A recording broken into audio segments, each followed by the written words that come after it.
안녕하십니까? 오늘은 신용카드를 이용한 카드깡에 대해 말씀드리겠습니다. 최근에는 COVID-19 상황 때문에 경제적으로 힘든 시기이므로 금전적으로 고통받는 분들이 상당수 있을 거라고 여겨집니다. 일상 중에는 예상치 못하게 금전이 요구되는 경우가 생기기도 합니다. 그러나 이러한 상황에서도 자금이 부족하여 문제를 해결하지 못하는 경우가 발생할 수 있습니다. 그리고 경제적으로 여유가 없으신 분들도 많으실 텐데요. 이런 경우 보통 금전적인 문제를 해결하고자 은행이나 금융기관을 떠올리게 됩니다. 그렇지만 은행이나 금융기관에서 돈을 빌리려면 일정 수준 이상의 소득 증빙이 필요하므로 요구사항이 많고 신청 과정도 복잡하며 여러 문서 제출이 필수적입니다. 따라서 시간이 오래 걸리기 때문에 급한 상황에서는 적합하지 않은 방법이라고 생각합니다. 또한 서류를 작성하여 제출하더라도 자격 요건이나 기타 여러가지 이유로 인해 대출 승인이 거부될 수 있으므로 대출이 보장되지 않는다는 점을 유의해야 합니다. 금융기관이나 대출업체에서 도움을 받을 수 없는 경우 가까운 지인이나 가족에게 도움을 요청하려는 분들도 있을 것이라 생각합니다.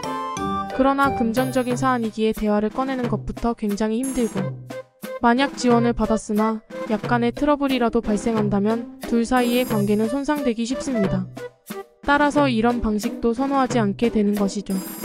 그러나 이런 경우 신용카드 카드깡을 이용한다면 앞에서 언급한 문제들과는 달리 스스로 자금을 마련할 수 있기 때문에 효율적으로 자금을 조달할 수 있는 수단이라고 판단됩니다.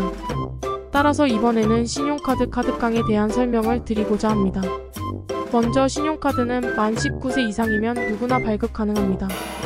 따라서 많은 사람들이 신용카드를 사용하고 있습니다. 그러나 카드깡이라는 용어가 생소한 분들도 있을 수 있으니 간략히 설명드리자면 이는 자신의 신용카드 이용 한도 내에서 물건을 구매한 것처럼 꾸며 결제한 후 현금을 받는 행위를 말합니다. 신용카드는 분할 납부도 되기 때문에 현재 금전적 여유가 부족해도 쓸 수 있다는 점이 매우 큰 이점이라 느껴집니다. 그러나 카드깡을 활용할 때 무엇보다 유의해야 할 사항은 자신의 경제 여건을 고려하여 적절한 소비를 하는 것이 중요하다는 점인데요. 이전에 언급했듯이 신용카드는 할부 구매가 가능하므로 결제 금액을 즉시 지불하지 않아도 됩니다.